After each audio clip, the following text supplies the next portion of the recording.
bonjour, nous sommes le jeudi 9 avril. Merci de nous retrouver pour un nouveau numéro de Fil Éco, votre émission qui revient sur l'actualité économique locale. On commence tout de suite avec les titres de cette édition. Cette semaine, nous parlerons de VDCOM qui fête ses 1 an. L'Institut de Versailles fête ses 1 an. Nous parlerons également du métier de gémologue, un métier d'art, d'artisanat de luxe. Et enfin, nous parlerons aussi des jobs d'été qui se multiplient en ce moment. C'est l'occasion pour tous les étudiants de trouver un job pour cet été. Et notre entretien sera également consacré au job d'été. Pour certains étudiants, pas de répit, ils sont à peine en vacances et c'est déjà le moment de trouver un travail pour payer leurs vacances, étoffer leur CV ou découvrir d'autres horizons. Nous en parlerons avec mes deux invités, Lucille Guérin d'Yvelines Information Jeunesse et Fabienne Lafavre de la Maison de la Jeunesse et de la Culture de Rambouillet. Mais avant cela, passons en revue l'actualité économique de la semaine.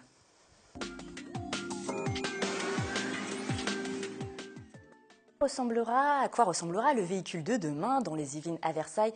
Un institut y réfléchit depuis 1 an. VDCOM regroupe chercheurs, grandes entreprises et automobiles ainsi que PME. Il vient de fêter ses 1 an, l'occasion de faire le point sur son action. Sur place, Catherine Zulato et Patrick Jacques de Dixmude. Cette voiture électrique conduite par Anne-Charlotte Nicou a une particularité, elle peut aussi se conduire sans chauffeur. Un véhicule totalement automatisé, bourré de capteurs qui prennent tout en charge à la place du conducteur. Un peu à l'image d'un être humain, la voiture, pour conduire, a besoin de percevoir son environnement. Donc, ce sont les capteurs de perception qui jouent ce rôle-là.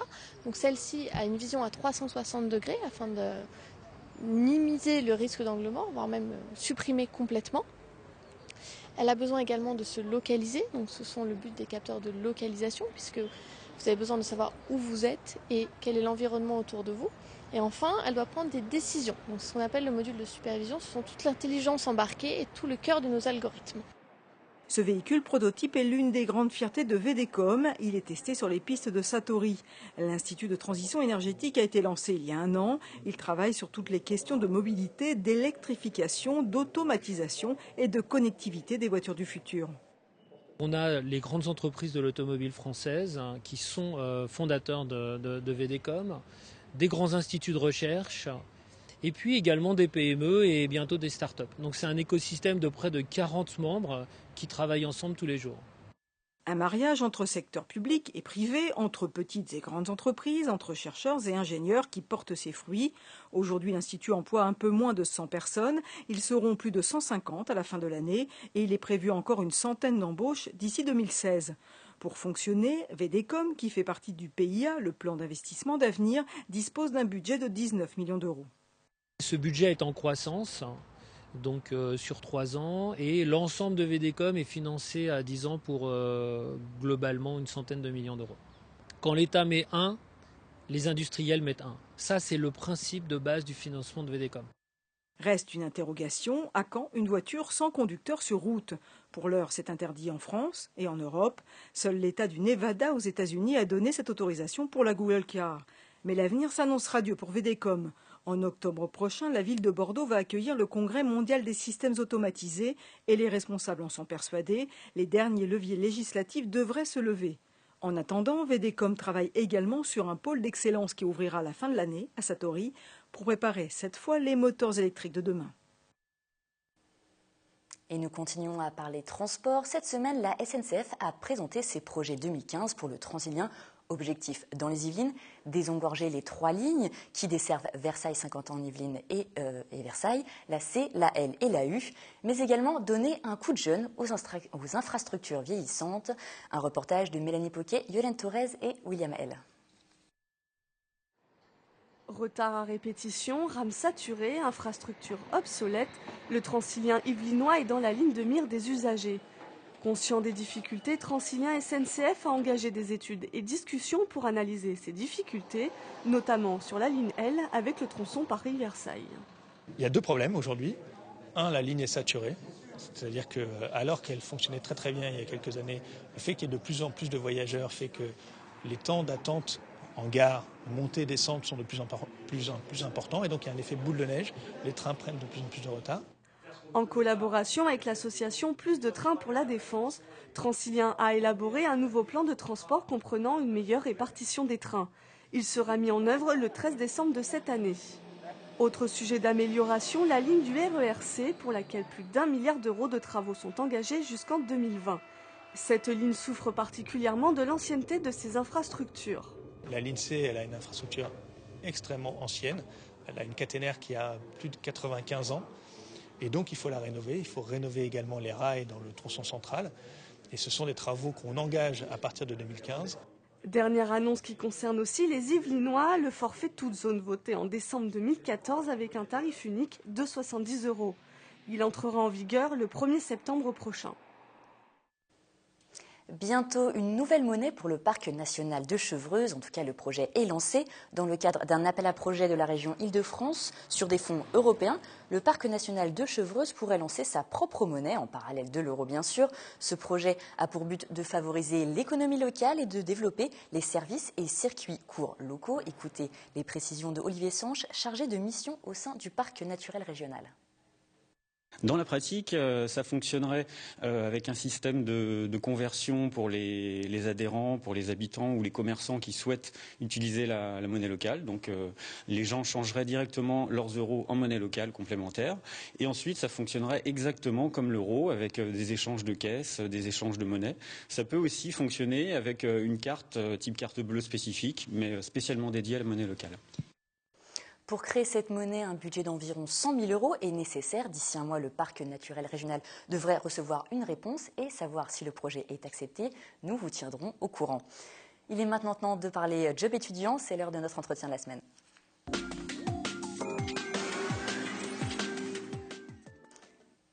Et en plateau avec moi cette semaine pour parler de job étudiant, donc Lucille Guérin d'Yvelines Information Jeunesse, bonjour, et Fabienne Lavarbe, donc de la Maison de la Jeunesse et de la Culture de Rambouillet.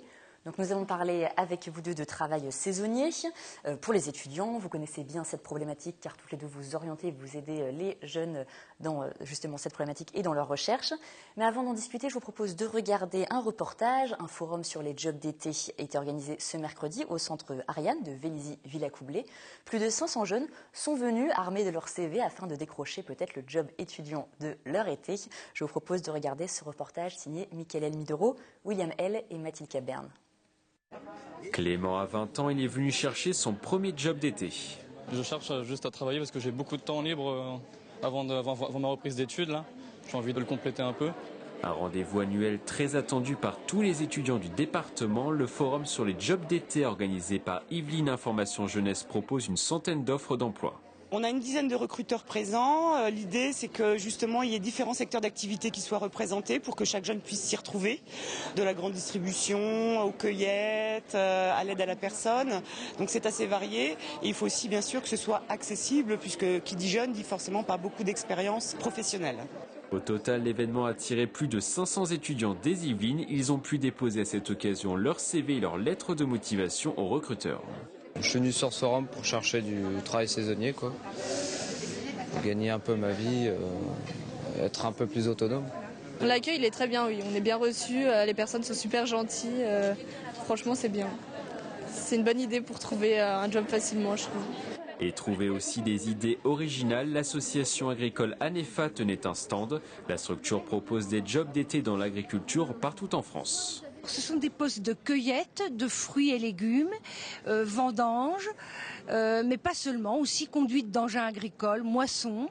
Donc il y a une variété de métiers importante en agriculture.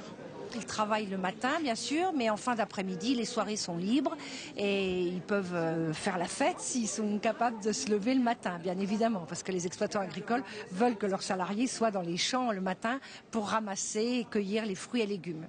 Ça fait une expérience complètement différente de ce qu'on fait, de ce qu'on apprend vraiment dans la campagne. Et puis en plus, ça peut faire un bon job d'été, travailler à l'extérieur, tout ça. Si vous avez manqué ce forum job d'été à Vélizy, pas de panique, vous pouvez toujours demander des renseignements dans les bureaux information jeunesse du département. Alors nous sommes au mois d'avril, l'été c'est quand même dans plusieurs mois, c'est pas tout de suite. Je me demandais, Lucille Guérin, est-ce que c'est vraiment le moment de commencer là dès le mois d'avril pour trouver un job étudiant ? Oui, là c'est vraiment le moment parce qu'après il sera trop tard. Malheureusement, les entreprises ont déjà fait leur recrutement, ont déjà trouvé tous les effectifs. Donc c'est maintenant qu'il faut s'en préoccuper, déjà avoir préparé son CV, sa lettre de motivation. Et puis pas hésiter à nous solliciter, Réseau Information Jeunesse, pour avoir des pistes pour trouver un job d'été. Fabienne Lavarde, on a vu le sujet, on a vu plusieurs étudiants, plusieurs jeunes interagir et être à la recherche d'un job étudiant. Est-ce qu'ils avaient la bonne attitude de ce qu'on a vu? Je ne sais pas, qu'est-ce que vous en avez pensé? Oui, ils ont une bonne attitude. L'idée, c'est effectivement de se rendre sur les forums avec un CV, si possible l'avoir montré à un professionnel avant, d'être habillé convenablement et puis de multiplier les tentatives pour avoir une chance de trouver un emploi. On a vu, je crois, dans le reportage que certains étaient accompagnés de leurs parents. Est-ce que c'est nécessaire, mais parfois pour les mineurs, je pense, notamment?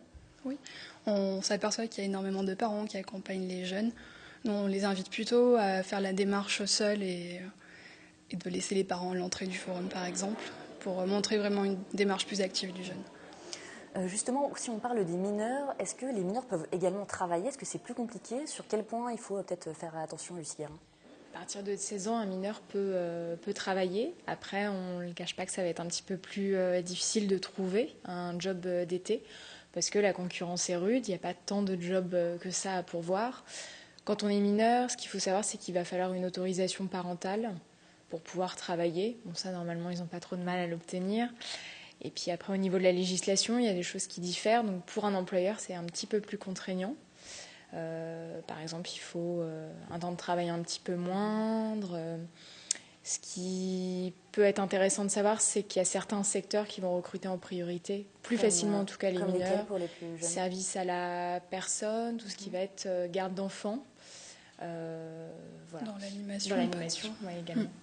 Et justement, alors à quoi il faut faire attention quand on postule un job d'été? Je pense notamment à la législation, sur quel point il faut être vraiment très attentionné justement pour pas ne faire d'erreur dans son contrat quand on le signe.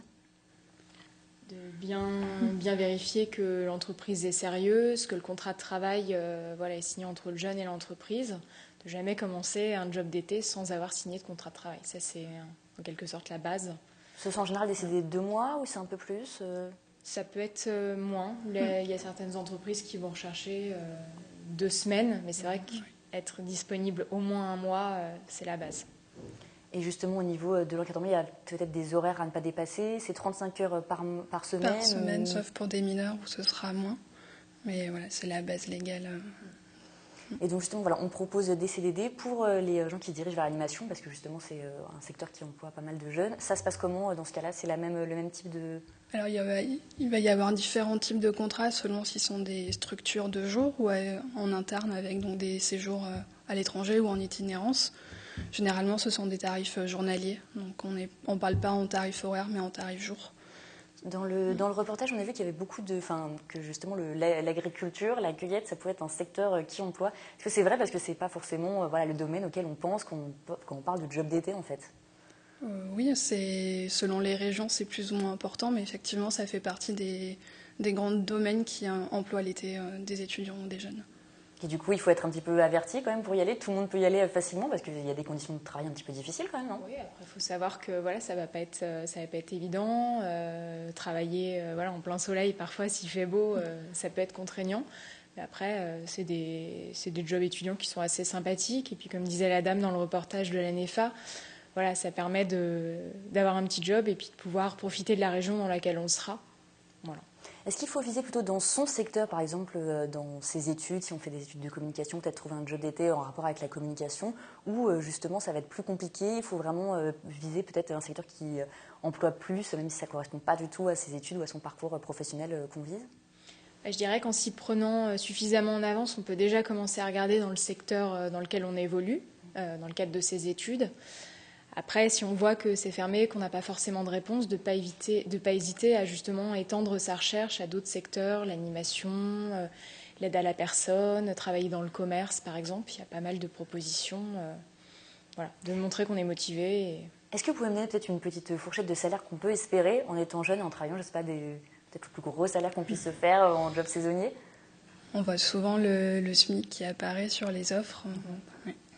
C'est le mieux qu'on puisse espérer, ou je ne sais pas, peut-être en restauration ou là. On peut espérer peut-être avec les pourboires ou peut-être des primes d'objectifs selon les emplois.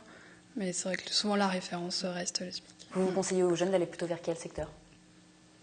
Les opportunités qui se présentent à eux, surtout de ne pas se fermer, je pense que c'est le plus important.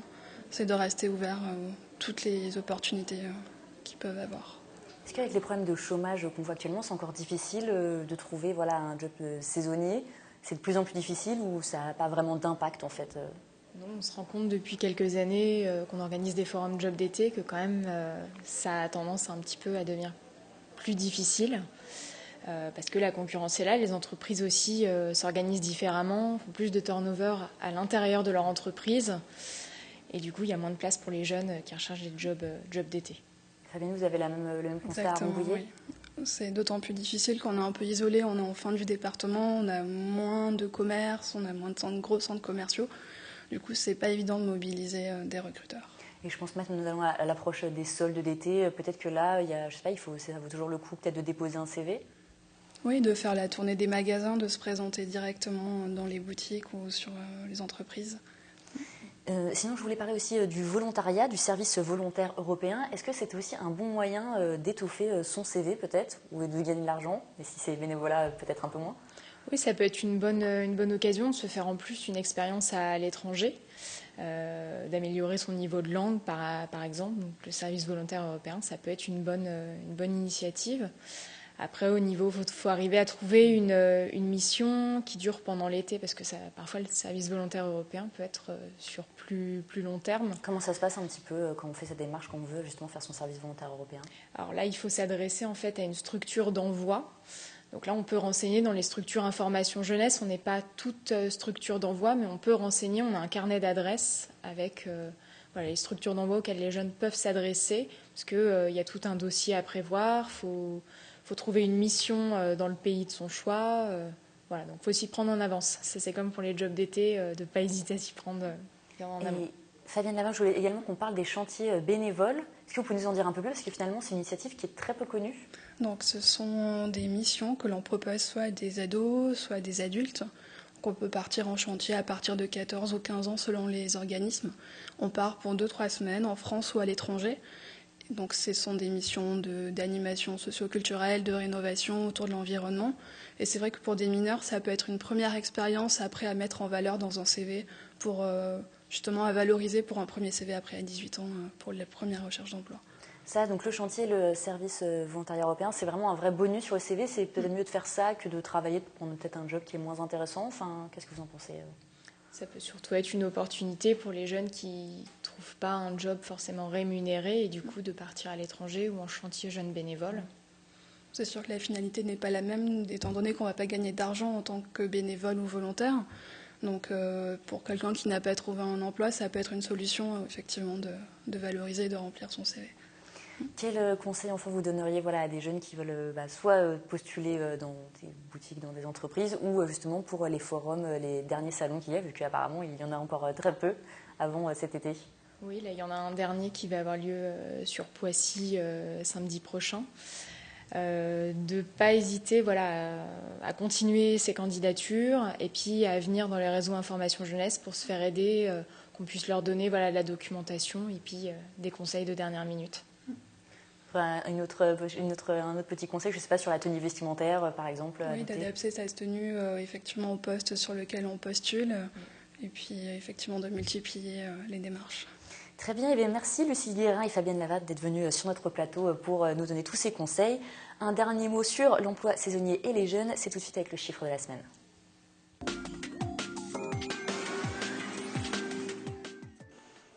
74% des jeunes de plus de 18 ans ont déjà effectué un job d'été. Selon une étude OpinionWay, 57% auraient même déjà travaillé avant leurs 18 ans. La grande majorité des jeunes interrogés expliquent ce choix par une volonté de gagner de l'argent, mais aussi de se confronter au monde du travail et de découvrir les problématiques liées à la vraie vie en entreprise. Nous allons continuer de parler des jeunes et de l'entreprise. Regardez l'entrepreneur de la semaine, c'est tout de suite.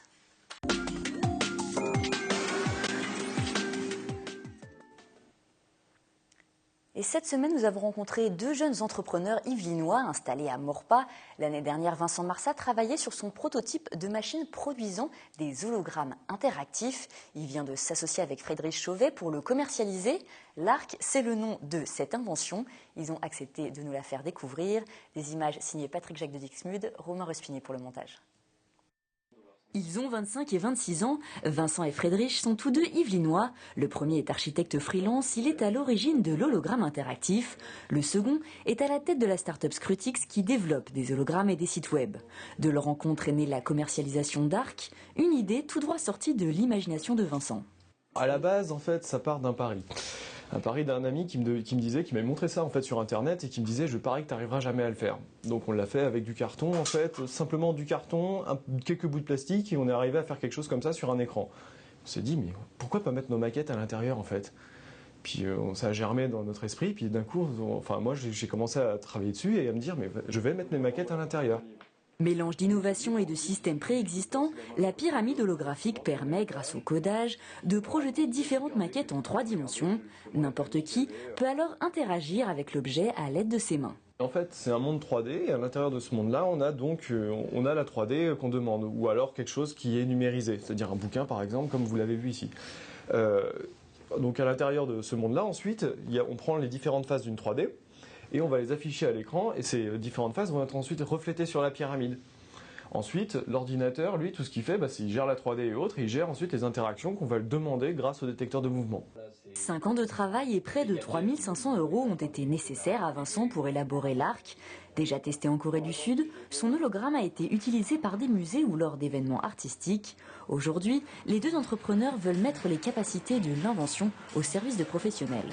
Nous, on va plus s'orienter sur les entreprises qui ont besoin, par exemple, des cabinets d'architecture. Qui cabinets d'architecture fabriquent une maquette à chaque fois qu'ils ont un projet. Et bien là, en l'occurrence, il n'a pas besoin de refaire sa maquette, il lance le fichier directement et il l'a en libre consultation en continu. Et plusieurs architectes peuvent interagir dessus. Avec l'essor des imprimantes 3D, les deux jeunes entrepreneurs ont en tête des idées compatibles avec leur invention, fabriquées localement et à la commande. Le logiciel Arc a été prévu pour être compatible avec absolument tous les programmes. Donc n'importe quel logiciel, n'importe quel périphérique qui se branche dessus est préparé à être compatible sur le programme quand on passe dessus. Et nous, on arrive là-dessus. En fait, on supprime la souris, le clavier et l'écran pour que vous puissiez modéliser vous-même à la main propre. Pour acheter un Arc, il faut débourser environ 2 000 €. L'objectif pour les deux entrepreneurs est de vendre suffisamment de machines pour réinvestir et améliorer ses performances. D'autres utilisations de l'Arc sont encore à l'étude. L'hologramme interactif pourrait un jour se retrouver dans les hôpitaux et servir à des fins médicales. Et maintenant, nous allons parler bijoux et pierres précieuses avec le métier de la semaine. C'est tout de suite.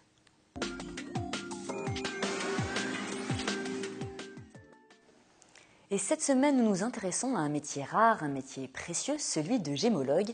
À Versailles, Caroline Mailly, gémologue et créatrice de bijoux, nous a ouvert les portes de son atelier. Regardez ce reportage réalisé avec Patrick Jacques de Dixmude et Romain Respigné.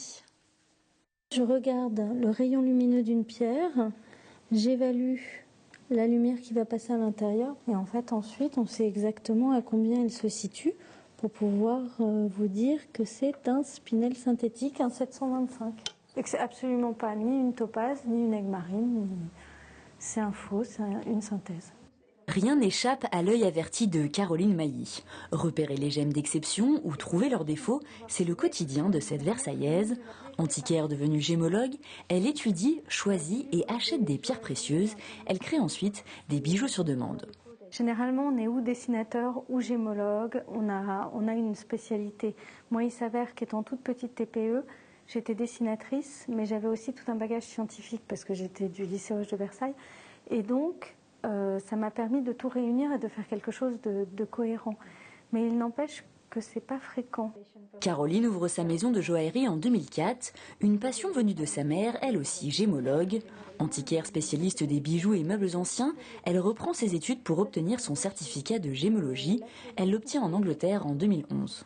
Ce sont des gros diplômes scientifiques. Généralement, un bac S est complètement demandé. Moi, j'ai pris l'option britannique. D'abord parce que toute la gémologie se fait en anglais aujourd'hui. Il n'y a plus d'hégémonie française comme elle l'était dans les années 70.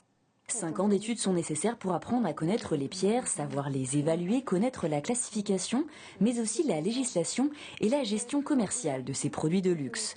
Le gémologue est aussi l'acheteur, il est le garant de ces produits. Moi, je me déplace beaucoup dans les pays asiatiques, puisqu'en termes de sécurité, ce sont des pays qui nous permettent de voyager et d'acheter des pierres en toute... On est nombreux, on a des dates internationales et on y va. Il y a Bâle aussi en Suisse, ça j'y vais moins, parce que c'est vraiment plus pour les grandes maisons. Quand on achète une pierre, on évite de le faire seul, parce qu'en fait, on a les décalages horaires, on ne sait jamais ce qui peut se passer, donc on se fait toujours seconder. On est une dizaine à être du même réseau et à se seconder plus ou moins. 4 fois par an, Caroline voyage pour trouver ses pierres. Le reste de son temps, elle le consacre à l'expertise ou à la réparation de bijoux anciens. Ici, hop, tout disparaît, ce n'est pas de l'or. Ça reste. Par contre, ça, c'est un faux. Regardez au centre, c'est complètement abîmé. Donc en fait, il y a une couche d'or, une électrolyse qui est importante, mais en dessous, c'en est pas. D'où le fait que c'est disparu juste un petit peu, et pas tout. La gémologue crée aussi des pièces d'exception. Son travail a été distingué plusieurs fois, comme pour cette parure faite de perles de Tahiti ou ce collier or jaune laqué pour lequel elle a reçu le prix Liliane Bettencourt en 2006. Si elle dessine et conceptualise le bijou, elle n'est selon elle qu'un maillon dans le processus de création. Je ne suis pas seule, il y a un diamantaire. Moi j'ai pris la gémologie en pierre de couleur. Donc il y a un dessinateur, il y a un fondeur, celui qui va fondre la cire qu'a fait un OJ2, OJ3, OJ4, orfèvre joaillier, avec certains niveaux. Vous avez le polisseur, vous avez le sertisseur. En fait, ce sont des métiers d'hyper-spécialisation qui nous permettent ensuite de toucher à la joaillerie. Caroline travaille parfois sur des pièces inestimables. Elle ne les garde jamais dans son atelier pour des questions de sécurité. La discrétion est nécessaire lorsqu'il s'agit de parler d'argent. Il ne faut pas aimer obligatoirement l'argent parce qu'on en manipule beaucoup, mais il n'est pas à nous. Moi, quand on me confie des bijoux, ce ne sont pas les miens. Donc il faut une certaine réserve par rapport à tout ça. Le monde de la haute joaillerie et de la gémologie est un milieu très confidentiel. Sur les 12 000 personnes du secteur, seulement 4% travaillent sur les perles et les pierres. Et c'est la fin de notre émission. Je vous remercie de nous avoir suivis. Je vous donne rendez-vous la semaine prochaine à la même heure pour un nouveau numéro de Fileco. Très bonne soirée à vous.